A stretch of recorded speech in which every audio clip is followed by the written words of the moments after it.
Bienvenue sur QSN Talks, le rendez-vous des réseaux sociaux et de l'e-réputation.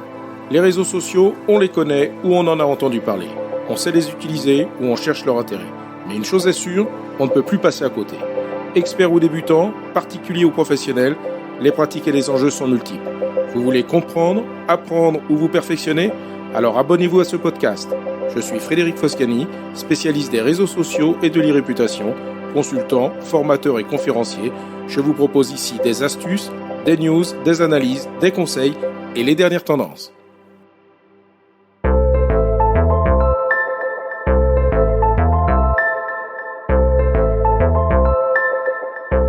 Bonjour, cet épisode de QSN Talks est un peu une suite de l'épisode 54 dans lequel j'abordais le sujet de la durabilité et de la responsabilité sociale sur les réseaux sociaux entre authenticité et greenwashing. Aujourd'hui, toujours sur la sensibilisation de ces sujets, je vais aborder l'importance de l'intégration de la durabilité dans la façon de communiquer sur le web et les réseaux sociaux en introduisant des pratiques responsables, notamment concernant les différents formats de contenu. Si la révolution numérique a modifié la manière dont nous interagissons, consommons et communiquons, cette immatérialité a paradoxalement un impact matériel conséquent sur l'environnement. L'intégration de la durabilité dans la communication sur le web et les réseaux sociaux est souvent perçue comme complexe en raison de l'inertie technique et organisationnelle. Les arguments en faveur de cette pratique incluent la réduction de l'empreinte carbone et une image de marque améliorée. Les sceptiques pourraient remettre en question l'efficacité, quant à eux, de ces actions face à la rapidité de l'évolution technologique. Commençons par un point sur l'impact environnemental du contenu numérique. Le monde numérique, souvent perçu comme dématérialisé, comme je le disais, a en réalité une empreinte écologique tangible et croissante. Selon des études menées par des organisations telles que l'ADEME en France et le Shift Project, le stockage, la diffusion et le traitement des données numériques nécessitent une quantité significative d'énergie, majoritairement fournie par des sources non renouvelables, contribuant ainsi aux émissions globales de gaz à effet de serre. Le rapport du Shift Project de 2019 indique que l'industrie du numérique est responsable d'environ 4% des émissions de gaz à effet de serre mondiales, un chiffre qui pourrait doubler d'ici 2025. Les data centers, au cœur de l'Internet, consomment non seulement de l'électricité pour le fonctionnement des serveurs, mais aussi pour leur refroidissement, qui est essentiel au maintien de la performance et de la fiabilité. En effet, le refroidissement peut représenter jusqu'à 40%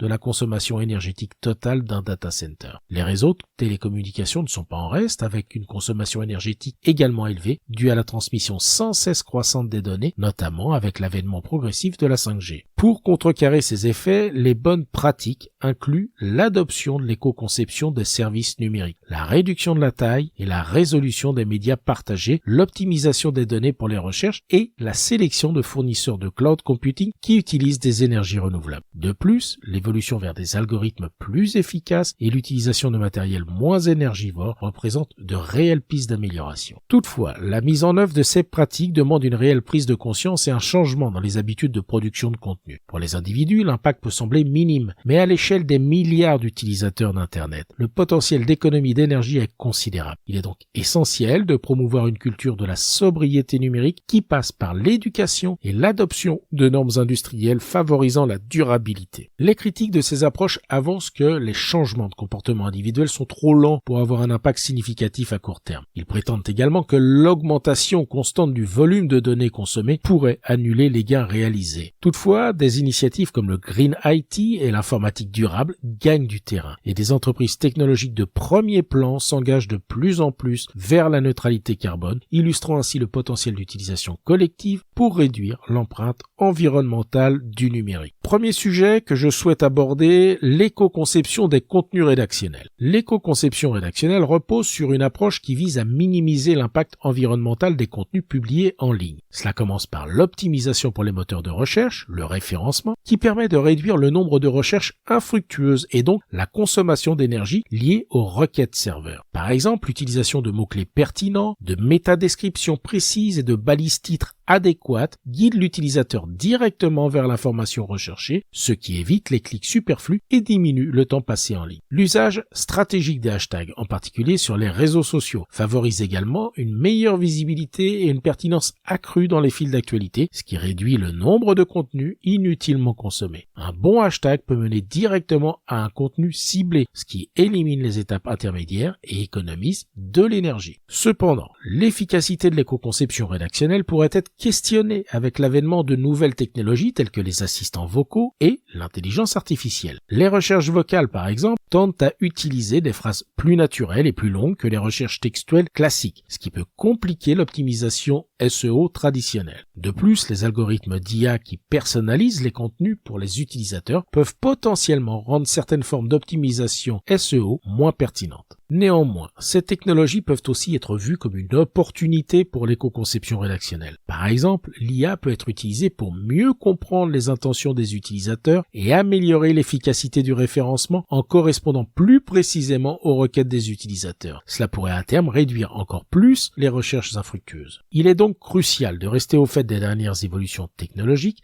et d'adapter continuellement ces pratiques d'éco-conception rédactionnelle pour qu'elles restent efficaces dans un paysage numérique en perpétuelle mutation. En parallèle, éduquer les rédacteurs et les créateurs de contenu sur l'importance de ces pratiques constitue un volet essentiel pour une mise en œuvre réussie et un impact environnemental réduit. Abordons maintenant l'optimisation des contenus visuels. L'optimisation des visuels est une composante clé de l'éco-conception web. Elle implique l'utilisation de formats de fichiers qui offrent une compression efficace sans perte significative de qualité. Par exemple, le format PNG est souvent utilisé pour des images avec transparence, mais il peut être remplacé par PNG 8 qui peut réduire considérablement la taille du fichier. De même, le format JPEG qui ajuste le taux de compression en fonction du contenu de l'image permet de diminuer la taille sans dégrader visiblement l'image. Des formats plus récents tels que JPEG XR développé par Microsoft et WebP lancé par Google en 2010 vont encore plus loin. WebP en particulier offre une compression qui peut surpasser JPEG et PNG jusqu'à 30% sans perte de qualité perceptible. Il supporte la transparence et peut même remplacer le GIF pour les animations. Mais là aussi, ces formats avancés ne sont pas sans obstacle. La compatibilité avec les anciens navigateurs reste un défi. Bien que les navigateurs modernes supportent généralement WebP, certains utilisateurs sur des systèmes plus anciens ou moins courants pourraient ne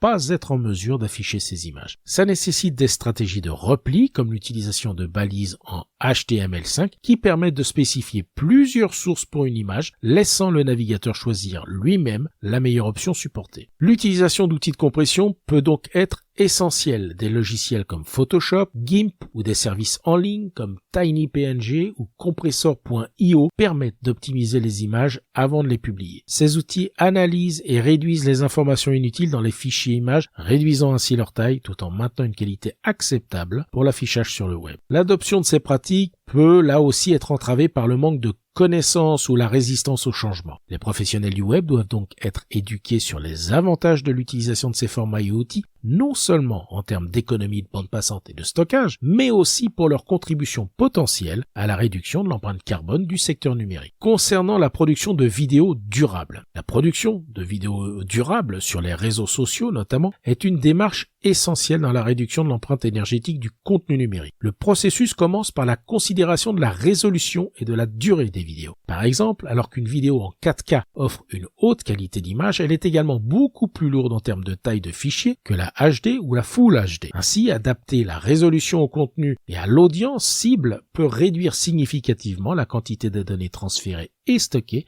et donc l'énergie consommée pour leur diffusion et leur visionnage. Cela se fera au moyen de ce qu'on appelle des codecs. Un codec désigne un logiciel ou un matériel qui permet de compresser ou décompresser un flux vidéo ou audio en respectant une certaine norme. C'est naturellement dans le domaine de la vidéo et de l'audio que l'on rencontre le plus fréquemment cette notion de codec. L'utilisation de codecs modernes comme le H265 HEVC, qui est plus efficace que son prédécesseur, H264, en termes de compression, permet de réduire jusqu'à 50% la taille du fichier pour une qualité équivalente. Cette économie de bande passante est cruciale, surtout avec l'augmentation de la consommation de vidéos sur les réseaux sociaux. Toutefois, l'adoption de tels codecs nécessite souvent des mises à jour matérielles et logicielles, tant du côté des serveurs que des appareils des utilisateurs, ce qui peut représenter un obstacle non négligeable. En outre, encourager les utilisateurs à privilégier la qualité du contenu plutôt que la résolution vidéo peut aider à réduire la préférence pour les vidéos haute résolution. Cela nécessite une sensibilisation quant à l'impact environnemental du streaming vidéo en haute résolution et la promotion d'une consommation de contenu plus consciente et responsable. Avec l'explosion du streaming, les acteurs majeurs sont obligés de se préoccuper du sujet. En début d'année, Apple a racheté la start-up Wave1, spécialisée dans l'utilisation de l'intelligence artificielle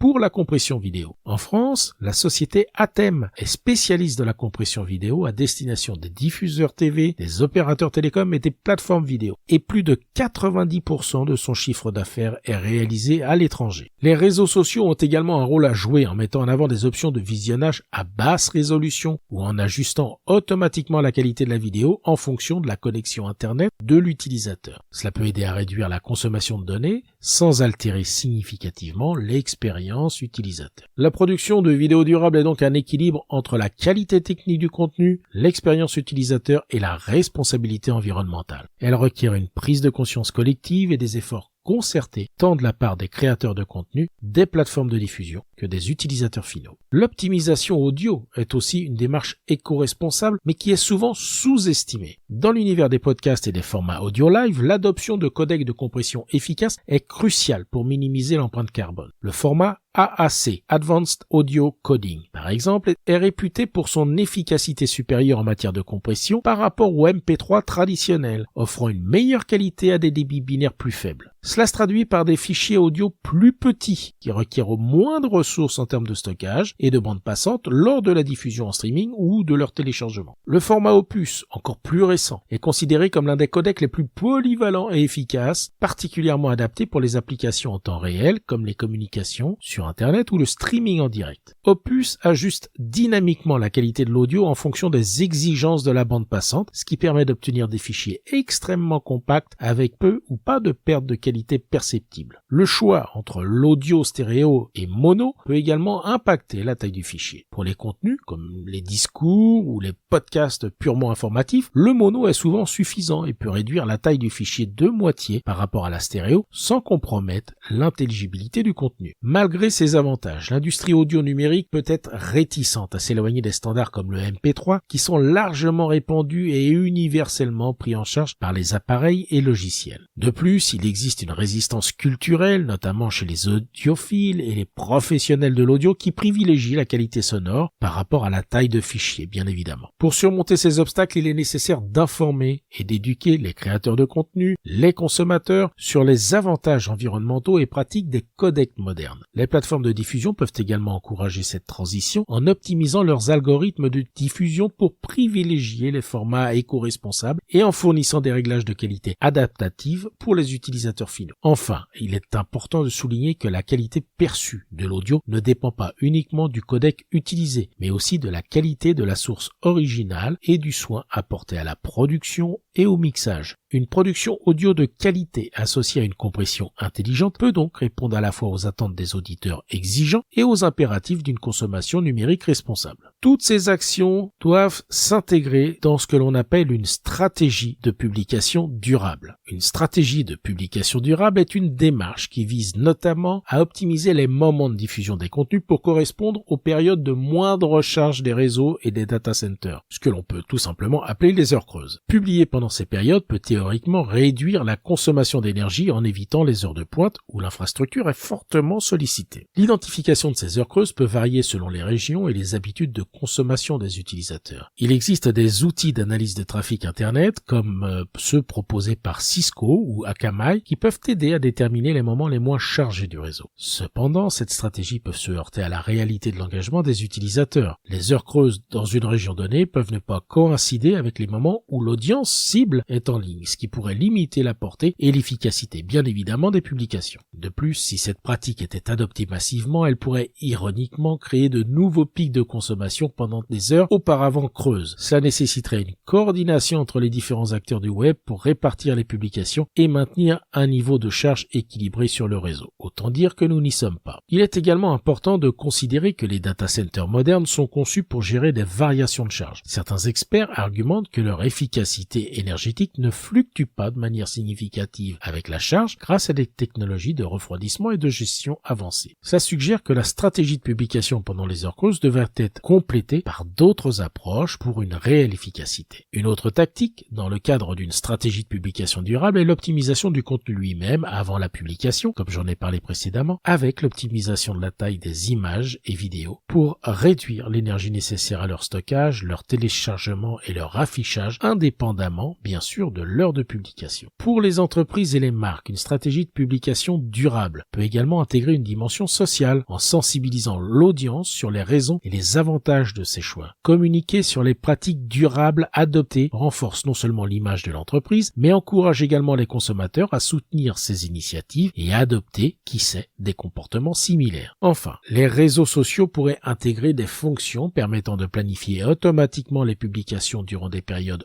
optimale d'un point de vue énergétique, tout en garantissant une bonne visibilité et interaction avec l'audience ciblée. Cela contribuerait à une adoption plus large des pratiques de publication durable sans sacrifier l'engagement des utilisateurs. Des entreprises pionnières ont intégré les principes de durabilité dans leur stratégie de communication numérique en adoptant des pratiques qui réduisent leur impact environnemental. Veja, la marque française de chaussures éco-responsables, est un exemple de transparence et d'engagement environnemental. Veja utilise des réseaux sociaux pour sensibiliser ses consommateurs aux enjeux écologiques. Dans ses communications, l'entreprise sélectionne des images de haute qualité, mais de taille optimisée pour ses publications, réduisant ainsi la quantité de données échangées sur le réseau lors de chaque visualisation. Patagonia, la marque de vêtements outdoor, qui est connue pour son militantisme environnemental, adapte également le format et la résolution de ses vidéos promotionnelles pour limiter leur empreinte numérique tout en maintenant un message impactant. Google a mis en place des mesures pour améliorer l'efficacité énergétique de ses data centers en utilisant de l'intelligence artificielle pour prédire et gérer la consommation d'énergie, ce qui a permis de réduire considérablement leur empreinte carbone. Bien que cette échelle d'innovation nécessite des investissements conséquents, elle illustre le potentiel de réduction de l'impact environnemental grâce à l'optimisation des processus et à l'adoption de technologies avancées. Pour les petites entreprises, reproduire les efforts de géants comme Google peut sembler inaccessible et décourageant. Toutefois, des initiatives à plus petite échelle peuvent également avoir un impact significatif. Par exemple, une petite entreprise pourrait choisir un hébergement web vert alimenté par des sources d'énergie renouvelables, utiliser des services d'emailing qui optimisent la taille des pièces jointes et les images intégrées, développer un site web éco-conçu en limitant l'utilisation de scripts lourds et en privilégiant une navigation simple et efficace, adopter également, pourquoi pas, une politique de zéro email interne pour réduire le stockage numérique inutile, et enfin, instaurer les réflexes de compression des images et des vidéos avant publication, comme je l'ai détaillé précédemment. Chacune de ces actions, bien que modeste individuellement, contribue à une stratégie globale de durabilité numérique. L'accumulation de petits gestes peut entraîner des changements significatifs et l'exemple donné par des entreprises plus petites mais engagées peut inspirer d'autres acteurs du marché à suivre le même chemin. Alors pour réduire l'empreinte énergétique des contenus numériques, plusieurs outils et services peuvent être utilisés par les entreprises pour optimiser la taille des images et des vidéos. J'en ai déjà cité certains, en voici d'autres. TinyPNG et TinyJPEG, ces services en ligne utilisent des techniques de compression intelligente pour réduire la taille des fichiers PNG et JPEG sans affecter de manière significative la qualité visuelle. ImageOptime, qui est disponible pour macOS, permet de compresser les images pour le web en éliminant les données inutiles sans perte de qualité. Kraken.io est un outil puissant de compression d'images qui permet de réaliser des économies de bande passante conséquentes, offrant à la fois une version en ligne et une API pour les développeurs. Autres outils d'optimisation pour les vidéos cette fois. Handbrake est un transcodeur vidéo open source qui permet de convertir des vidéos dans presque tous les formats avec de nombreuses options de compression pour réduire la taille des fichiers. Shrink.video est un service web qui utilise des codecs de compression modernes pour réduire la taille des fichiers vidéo sans perte de qualité notable. Et enfin, Adobe Media Encoder qui permet une optimisation fine des vidéos grâce à des réglages avancés et une intégration parfaite avec les logiciels de montage vidéo professionnels. Enfin,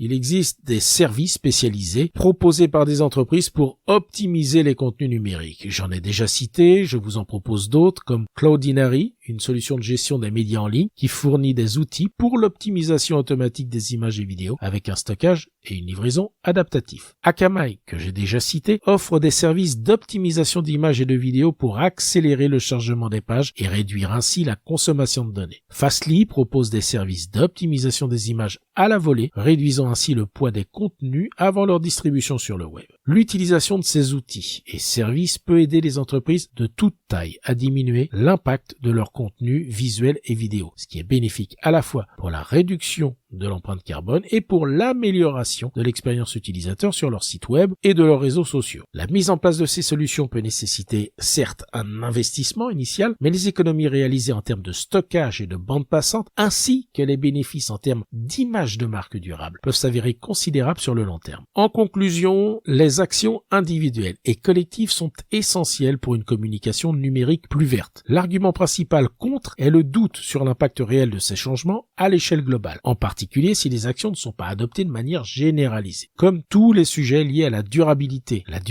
dans la communication numérique nécessite la participation de tous, particuliers et entreprises. Un premier pas vers une prise de conscience et un changement nécessaire dans nos pratiques quotidiennes. Si beaucoup d'entreprises n'ont pas encore réfléchi à la question ou n'y sont pas particulièrement favorables, l'adoption de pratiques de communication numérique durable passera finalement par l'impact que cela peut avoir pour renforcer l'image de marque et l'engagement des consommateurs. Pour approfondir le sujet, je vous recommande des sources comme le site de l'ADEME ou le rapport Greenpeace Clicking Clean, qui sont des points de départ essentiels. Nous avons tous un rôle à jouer, il est temps d'innover et d'adapter de nouvelles pratiques. Cet épisode vous a intéressé? Alors abonnez-vous pour ne pas rater la suite. Et n'hésitez pas à donner 5 étoiles au podcast sur Apple Podcast et à le partager sur vos réseaux sociaux préférés. Ça fait toujours plaisir. Ce podcast est rendu possible par QSN Digital, l'agence que j'ai fondée pour conseiller, accompagner et former les professionnels, entreprises, dirigeants et personnalités à définir et gérer leur stratégie de présence sur les réseaux sociaux et leur e-réputation. Vous avez des problématiques de visibilité, d'image, de veille, de recrutement et de relations clients? Vous souhaitez développer votre marque employeur? Vous voudriez faire de vos collaborateurs des ambassadeurs? Contactez donc QSN Digital pour demander votre coach social media. Je me ferai un plaisir d'échanger avec vous. Pour me trouver, rien de plus simple, demandez à Google ou à vos réseaux sociaux. À bientôt.